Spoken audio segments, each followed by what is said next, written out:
Hi, welcome to KartTV. I'm Nils Schneider, and today I'm going to show you my favorite way of doing a roasted beet salad.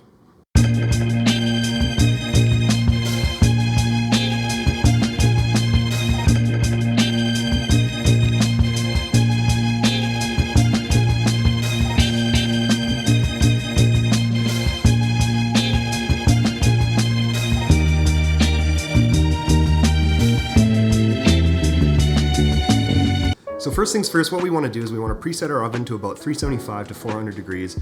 This really doesn't matter that much. With these beets, you really want to roast them thoroughly.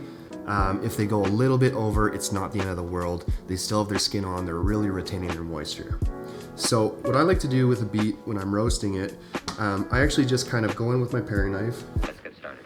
And I just make some incisions along the beet.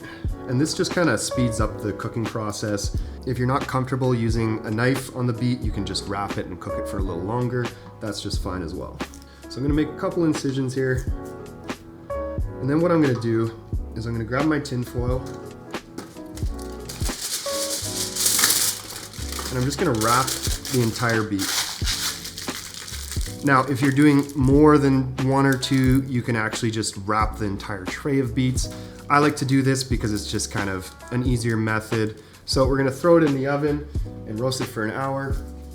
And to make things a little easier, I've already pre-roasted a couple beets here just to kind of show you. And the way you know that a beet is cooked through, what you wanna do is you just take your paring knife and you go in, and it shouldn't put up any resistance. All right, so now that your beets have been roasted, what I like to do is I take either a paper towel or a cloth, and you can kind of just go around the beet and kind of just rub the skin off.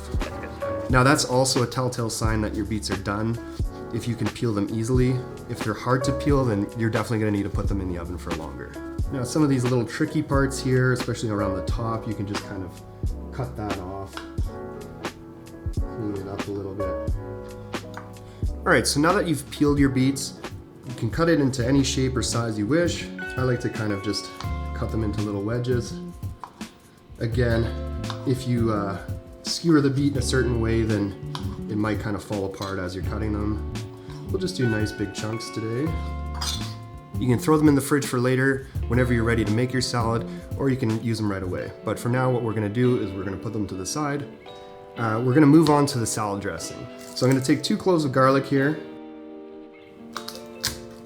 And again, just pressing them gently, clearing the skin, just makes everything easier. Okay.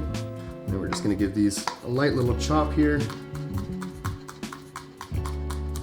Now this doesn't need to be too fine, this is gonna go right into the blender. So we just want a little bit of a rough chop, just enough to get it going. And when you're about here, you can just throw it right in.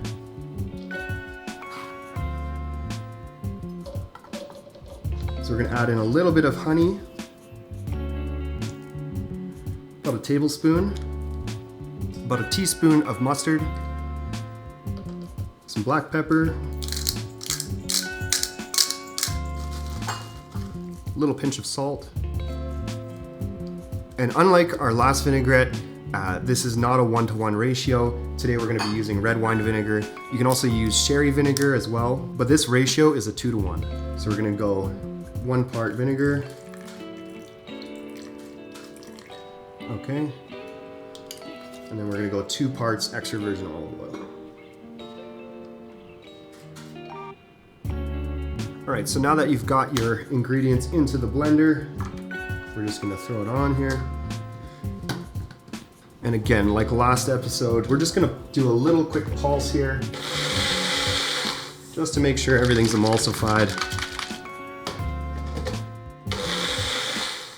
Now you don't wanna run this too hard, you don't wanna run it too long.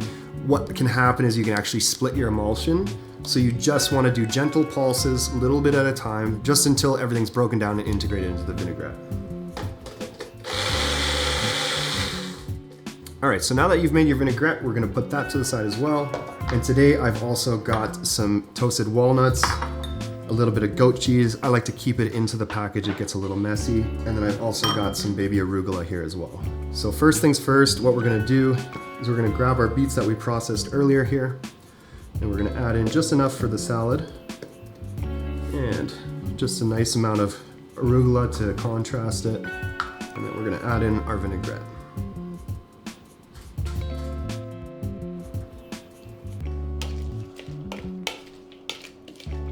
And now that your salad's mixed, we're ready to plate. I really like to add the goat cheese at the end.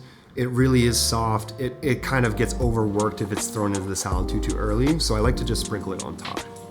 So now that we've got our vinaigrette mixed with our beets and our arugula, we're just gonna start plating here.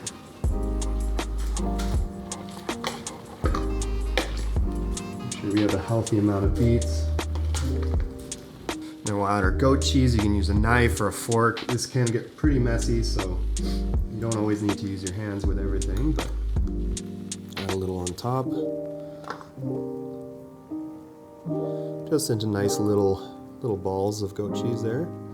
Now again, like last video, there's really great vegan options out there nowadays, so I really highly recommend if you're not able to eat dairy or goat cheese or anything of that sort, go ahead and try it out. I really suggest it. So now that we've got our goat cheese, we're gonna finish with our walnuts. And again, these can be any kind of nuts. I really like using pistachios as well.